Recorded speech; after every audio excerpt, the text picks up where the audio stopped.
que acontece quando dois turistas apaixonados visitando o paraíso cruzam o caminho de um morador local, acostumado a transformar a vida dos outros no inferno? Um chocante exemplo de crueldade.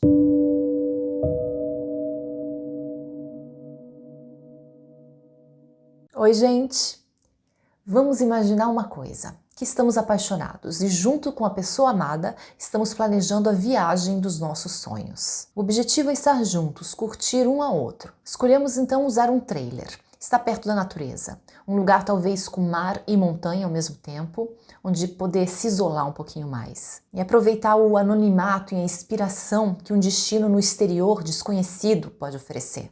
Com certeza todos nós podemos imaginar o quanto é atraente essa ideia. Mas para o casal em questão, era mais do que isso, porque se tratava de um amor proibido. Aquela seria a primeira oportunidade de estar juntos sem medo, com horário marcado, de se conhecer melhor, de ser um casal. E eles tinham sonhado, e muito com isso. Mas se eu trouxe essa história aqui para o canal, vocês já devem estar desconfiando que não vai ser uma lua de mel, não é mesmo? Então se você já se inscreveu no canal, já deixou um joinha para dar um apoio, muito obrigado, se não, sem ressentimentos, vamos todos para a história de hoje. Estamos na Itália, no dia 3 de setembro de 1982, e uma Volkswagen T2, a famosa Kombi, segue pelas estradas da bela ilha da Sardenha. O lugar parece ter sido a escolha perfeita. Paisagens paradisíacas, bastante afastadas, muita beleza e possibilidade do mais completo e absoluto sossego. Estamos especificamente em Arbus, no sul da Sardenha, uma cidadezinha com não mais de 6.000 habitantes. Um lugar que no passado foi muito atacado por outros povos em busca das suas riquezas minerais, mas hoje é um lugar muito mais simples,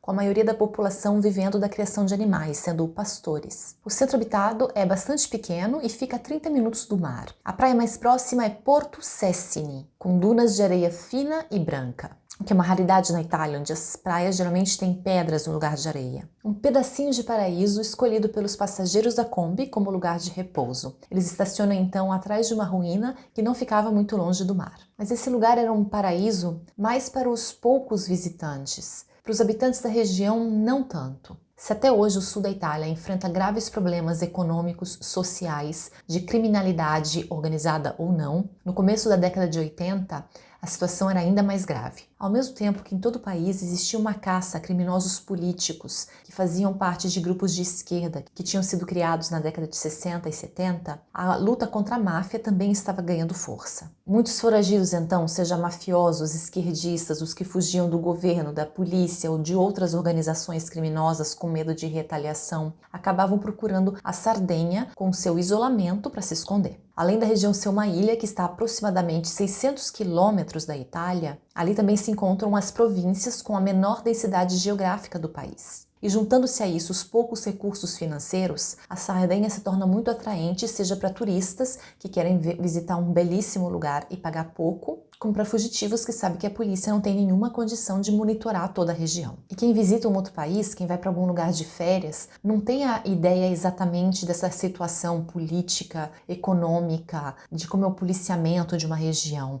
Não há 40 anos atrás, sem toda a informação que a gente tem hoje. E era essa a realidade daquele casal que estava acampando em uma Kombi, numa praia que até hoje é bastante deserta. Como vimos, eles tinham chegado ali no dia 3 de setembro. E no dia seguinte, pouco depois que amanhecesse o dia 4, o telefone toca no quartel dos Carabinieri, a polícia militar, da cidadezinha de Arbus. Quem está ligando é Mário. Ele é um suboficial da aeronáutica e ele tinha acordado cedo para levar o seu cachorro para passear perto da praia. De longe ele vê um veículo estacionado contra algumas ruínas e imediatamente algo chama sua atenção. O vidro traseiro está completamente quebrado. A parte central é um grande buraco, algo que faz ele pensar numa explosão. Mário então se aproxima lentamente, ao mesmo tempo em que ele chama, ele grita oi algumas vezes, tentando anunciar sua presença, mas ele não obtém nenhuma resposta. E ele não sabe porquê, mas ele já está em estado de alerta, caminhando com mais atenção, seus sentidos aguçados, os pelos da sua nuca estão se arrepiando. Até que ele chega até a Kombi e constata que o seu instinto estava certo. Ali dentro ele vê Siegfried Hellmann e Heide Marie Helg Jäger. Mário não sabia quem eles eram, nem o que eles estavam fazendo ali. O que ele sabia é que alguém tinha exterminado eles. Mas quem era o casal? Existem pouquíssimas informações sobre eles, nem fotos online tem. Mas vamos tentar conhecer um pouquinho mais sobre a vida do casal protagonista de hoje. Eles eram alemães, Siegfried, de 41 anos, era um brilhante gerente de bancos de Munique, conhecido por duas grandes paixões: o surf e as mulheres. Ele era bastante extrovertido e ele tinha uma vida social também bem ativa. Já Heidi, na época com 25 anos, era assistente social em Frankfurt e possuía uma personalidade bem mais introversa e tímida. O que eles tinham em comum era o quanto eram apaixonados um pelo outro. Mas como eu mencionei antes, a história deles não era nada simples. E isso por um motivo bem específico. Quando Heidi e Siegfried se conheceram, ele não era solteiro. Ele era casado e com 2 filhos. Logo no início, ele começou o relacionamento com Heidi e ele tentou levar os 2 relacionamentos ao mesmo tempo. Mas não demorou nada para que a mulher dele descobrisse sobre a existência de uma amante, ou devo dizer, de uma outra amante. Como eu disse, mulheres era uma das paixões dele, ele era muito conhecido como mulherengo, gostava de flertar. Sua esposa acreditava que provavelmente já tinha sido traída antes por ele, mas ela tinha certeza que nunca tinha sido nada sério. Isso até que ele conheceu Heidi. Não era só mais uma. E o novo casal, no meio da grave crise familiar em que ele se encontrou, tentou terminar, tentou acabar o caso, nunca mais se vê. Mas eles não conseguiam. Eles acreditavam realmente se amar. E assim eles resolveram dar uma pausa na vida deles tão complicada, uma pausa na vida que eles não sabiam como resolver. Eles iam pegar esse tempo só para eles, para tentar entender se realmente valia a pena tudo que eles estavam enfrentando para viver aquele amor. Talvez eles tivessem só que criar coragem e terminar mesmo. Ou talvez essa fosse a oportunidade de deixar esse amor existir. E essa possibilidade de escolha eles teriam em uma viagem. Até a paradisíaca Sardenha. Eles então desembarcam na ilha no dia 1º de setembro de 82, em uma balsa no porto Golfo Arante. O casal então dirige para o extremo oeste e passa as 2 primeiras noites dormindo num acampamento para trailers chamado La Mariposa, na cidade de Alghero. No dia seguinte, dia 3 de setembro, eles acordam cedo, fazem um passeio a pé pelo centro histórico ali do local, pegam a Kombi e seguem para o sul. 2h30 depois, na tarde do mesmo dia, eles chegam na cidade de Arbus. Ali no mercadinho de produtos alimentares, eles compram alguns sanduíches e 2 litros de vinho. E seguem para a próxima parada, que é um vilarejo ali pertinho chamado Montevecchio, onde eles vão visitar as antigas minas de metal. Se dirigem então finalmente para o litoral e continuam costejando o mar em direção ao sul. No fim da tarde chegam à praia de Porto Cessane, estacionam à sombra de uma casa em ruínas e se preparam para passar a noite, protegidos da possível chuva. Finalmente a sós. E é assim que nós os deixamos ali, no fim da tarde, vivendo aquelas tão sonhadas horas isolados, no paraíso com um bom vinho, tanto amor para compartilhar, tantas coisas para sonhar, mas só por aquela noite, porque na manhã seguinte, Mário e seu cachorro os encontram. E aí ele se segue à polícia, que abre a porta daquele veículo e se depara com uma cena que nada tem a ver com um paraíso ou com um sonho. Heidi está deitada na cama de bruços, completamente nua da cintura para baixo. Suas pernas estão completamente abertas e seu sutiã e sua camiseta estão levantados até o ombro. Siegfried está no chão. Ele veste uma camiseta e cuecas e tem um moletom sobre a sua cabeça. Ambos com sinais claros de golpes de arma de fogo, de grande calibre. E é com muita dificuldade que o trabalho da polícia e dos peritos começa, porque tal chuva tinha realmente chegado. Temos também que lembrar que estamos em um local isolado, com poucos recursos financeiros e no início da década de 80. Então, tentando preservar a cena o máximo possível,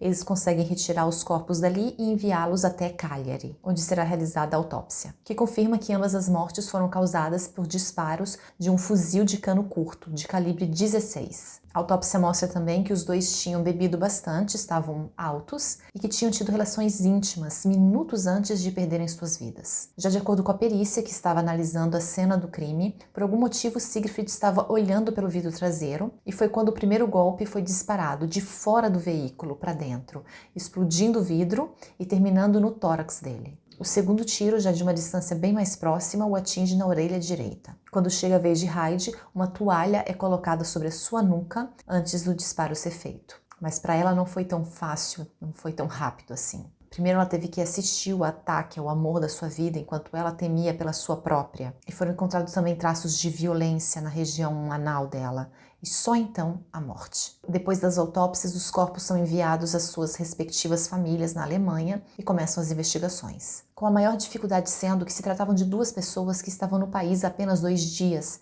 que não pareciam ter nenhum contato ali, provavelmente estavam de passagem. O que dificultava muito encontrar uma motivação. A polícia começou a hipotizar então que a causa do crime talvez tivesse sido o local escolhido pelos turistas. Isso porque a praia, bastante isolada, era um conhecido ponto para casais que gostariam de mais privacidade, mas não só para casais, voyeurs também, que aliás é algo muito recorrente na Itália. A existência desses parques, praias, lugares mais isolados, perto de cidadezinhas de montanha, que são frequentados por esses casais dentro dos seus carros que querem ficar sozinhos, mas que sabem que tem muita possibilidade de que estejam sendo observados por esses voyeurs, que também são frequentadores assíduos do local por esse motivo. Na Itália eles são chamados de guardoni, ou seja, eles estão ali para olhar. E a polícia pensou que pudesse se tratar exatamente de um desses, que dessa vez não se limitou a observar. Até porque naquele ano, em 82, estava ativo o Monstro di Firenze, um serial killer que tinha como alvo exatamente casais dentro de carros, sozinhos e em lugares isolados. O monstro agia sempre no norte da Itália, mas existiam algumas similaridades com o caso da Sardenha. Mas essa não é a única teoria que surge. Pensa-se também no envolvimento da esposa de Siegfried, que poderia ter contratado alguém para se vingar dos amantes. Obviamente, também foi considerada a possibilidade de um roubo. A cena do crime estava em bastante desordem, como se alguém tivesse vasculhado entre as coisas, e não foi encontrado nenhum dinheiro ali. E eles provavelmente estavam viajando com dinheiro. Mas além dessas hipóteses, a polícia parece não ter muito mais. E assim vão se passando os dias, semanas, meses e anos até. E o caso parece não ter feito realmente nenhum avanço, tanto que no aniversário de 10 anos do crime, o governo alemão oferece uma bela recompensa para quem capturasse o responsável.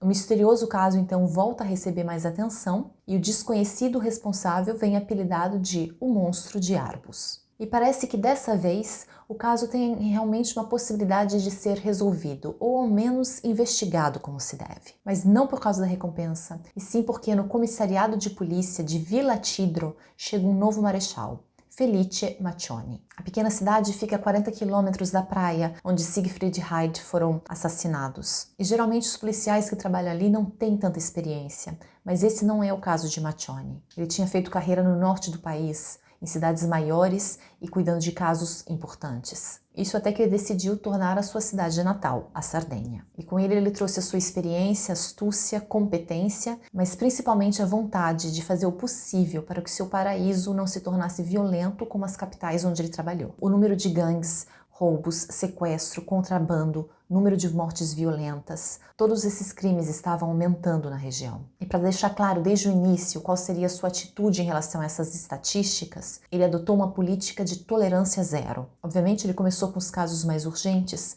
mas decidiu também enfrentar o mais famoso mistério da Sardenha. Esse. Ele tinha acompanhado avidamente o caso desde o início, mesmo estando longe, e ele tinha sua teoria.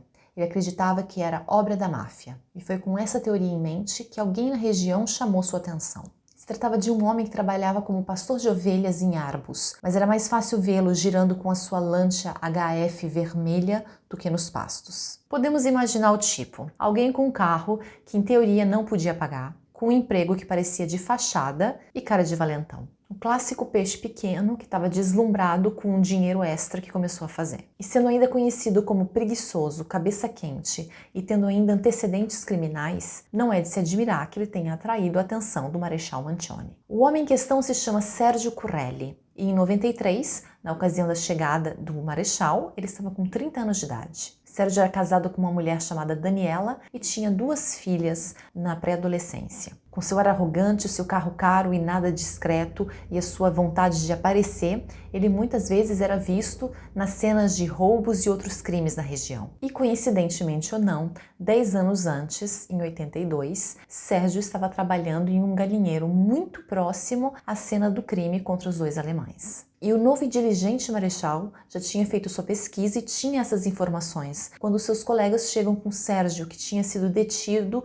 por posse de substância pouco recomendada. Nada de tão importante, talvez ele não ficasse preso por nem um ano, talvez alguns meses, mas oferecia uma grande oportunidade para o marechal, que já nos primeiros dias teve uma surpresa. Ele não imaginava o quanto Daniela, a mulher de Sérgio, seria útil. Era do conhecimento de todos o quanto o marido a maltratava, batia nela, traía ela continuamente. Ela vivia submetendo-se, sendo subjugada, sempre com a cabeça baixa, aguentando tudo, em silêncio, até que ela não aguentou mais. Então, no dia 8 de setembro de 93, Daniela foi até o comissariado de Villa Tidro e pediu para falar pessoalmente com o Marechal Felice Mancioni. Ela estava apavorada, dizia que não sabia o que era pior, o marido solto ou preso. E antes de dizer mais nada, ela disse que precisava de proteção. Ela explica que sua situação era de quase miséria absoluta, que ela já tinha quase perdido a guarda das filhas por causa disso, enquanto Sérgio dirigia um carro que não podia ter. E agora que o marido estava preso, ele que já tinha acabado com a dignidade dela, continuava de dentro da cadeia controlando. Daniela explica num angustiado desabafo que ela não tinha conseguido fugir porque Sérgio era muito mau. Muito mais do que o Marechal podia imaginar, ela diz. A mulher continua explicando que o marido não é um simples ladrão, ele é o chefe de uma gangue muito ativa na região de Arbus. Ela sabia que aquele grupo tinha sido responsável por diversos roubos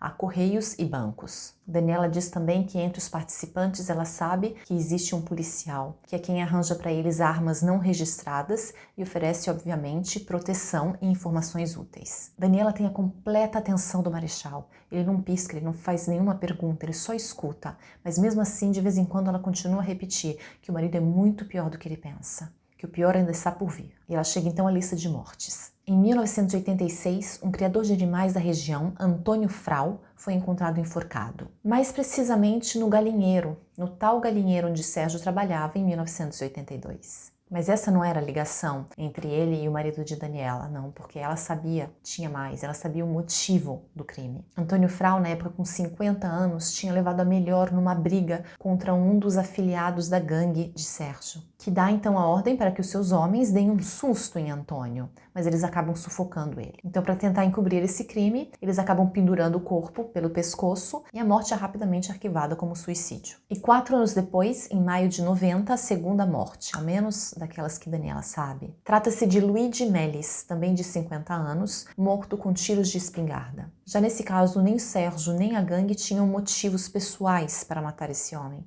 Eles tinham sido contratados para a execução. Luigi Melis era casado com uma mulher chamada Rina Ruggieri, que nos últimos tempos estava pressentindo que o marido estava para pedir o divórcio. E com medo de perder qualquer direito sobre o açougue que os dois dividiam, ela decidiu que a solução era que o marido morresse. Ela paga e Luigi é encontrado morto dentro do próprio açougue na cidade de Arbus, com um tiro no rosto. E 6 meses depois, em novembro de 90, também com um tiro no rosto, foi morto Modeno Tuveri, um criador de animais da região que tinha uma dívida com a gangue. E essas mortes Daniela tinha contado quase que com um único fôlego. E ela então faz uma pequena pausa, como que para criar coragem, repetindo ainda mais uma vez que o Marechal não sabe quem é o marido dela, que ele é malvado. E o Marechal Mancioni, nem ele esperava o que ele ouviu de Daniela quando ela continuou a falar. Foi também Sérgio, ele pessoalmente, que antes dessas outras mortes, em 82, matou os namorados alemães. O Marechal olhava para ela atônito, sem palavras, e ela então, achando que talvez fosse porque ele desconfiasse, como tentando provar que sabia do que estava falando, ela disse: era o casal, ele matou o Siegfried Heide com um tiro primeiro de fora e depois de dentro da Kombi. Aí estava o monstro. E o Marechal não duvidava, ele acreditou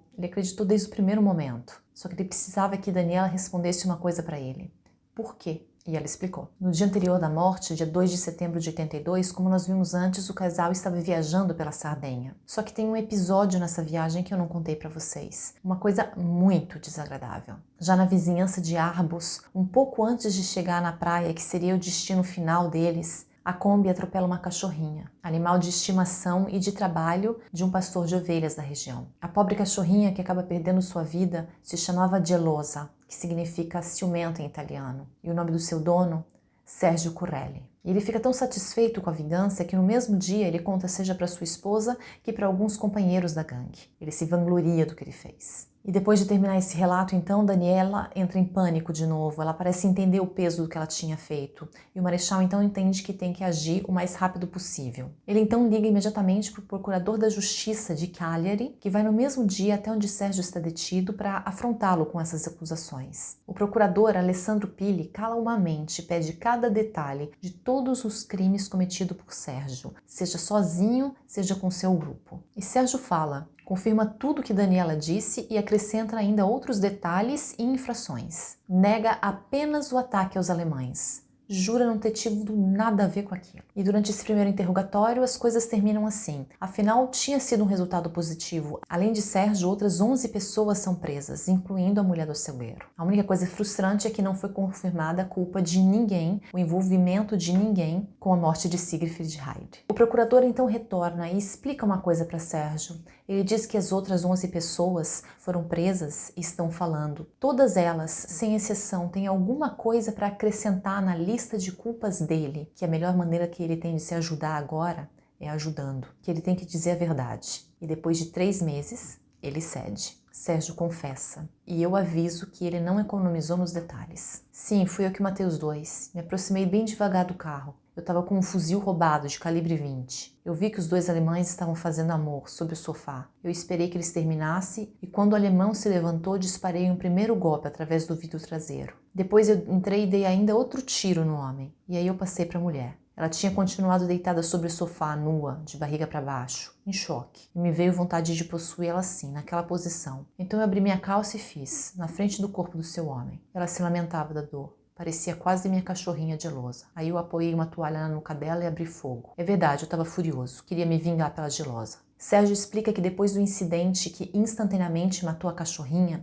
ele tinha brigado furiosamente com o casal. Entre o nervoso dele, que era conhecido por estourar facilmente, a situação que era realmente triste e grave e a barreira da língua, tudo tinha terminado em ofensas e gritos. E o casal então entrou na Kombi e partiu, sem saber que estava sendo seguido. E Sérgio, mesmo que um pouco atrás, chegou na praia praticamente junto com eles. E enquanto o tempo passava, sua raiva só aumentava. E quando ele saiu do seu carro, ele já tinha decidido agir. Ele se acalmou só depois que ele tirou a vida do casal. Ele então dirigiu até uma velha mina e jogou a arma do crime dentro de um poço. E foi exatamente essa arma que apresentou o primeiro problema para o procurador. Segundo Sérgio, o fuzil roubado que ele usou era de calibre 20, mas a perícia feita nos corpos tinha identificado buracos de calibre 16. Além disso, o interior do veículo era bastante diferente do quanto Sérgio se lembrava e ele descreveu Heide como sendo loira e ela tinha cabelos escuros, bastante escuros. E tentando esclarecer esses pontos, o interrogatório se torna muito longo. Sérgio, já exausto, chega a dizer que, na verdade, todos esses crimes, os que ele tinha confessado antes e os do casal alemão,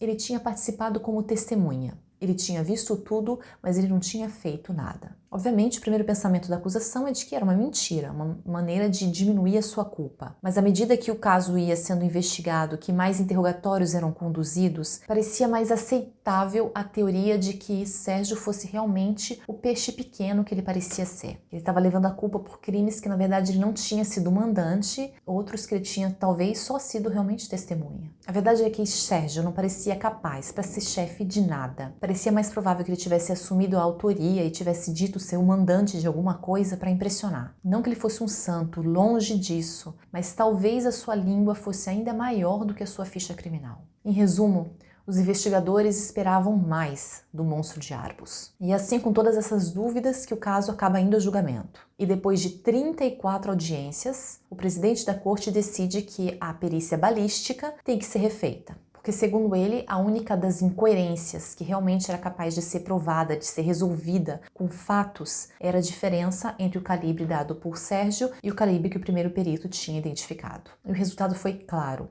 A perícia de 82 estava errada. O casal tinha sido morto por um fuzil de cano curto com calibre 20, assim como aquele roubado por Sérgio. Um novo perito tinha medido esse calibre ali no tribunal para todo mundo ver. Não restavam dúvidas. Os juízes, os advogados de defesa de acusação estão todos em choque, sem palavras, diante de um erro tão grotesco. E é quando Sérgio solta um grito de exultação, como se tivesse marcado um gol, comprovando a teoria de que ele não era inteligente o bastante para ser chefe de coisa nenhuma. Sérgio estava comemorando porque ele tinha acertado o calibre, desconsiderando completamente o fato de que estar certo nesse caso provavelmente significava uma acusação de duplo homicídio. Cada um com as suas prioridades. Mas é o que acontece com o gênio do crime, ele é condenado à prisão perpétua. Quanto aos outros acusados, que agora já não são mais 11, são 12, todos eles também são condenados. Eles com condenações que vão desde associação a organizações criminosas até múltiplos assassinatos. E é assim que termina o último capítulo da história de Siegfried Heide e daquela de Sérgio. A desse último coerente com o modo que ele estava vivendo a sua vida.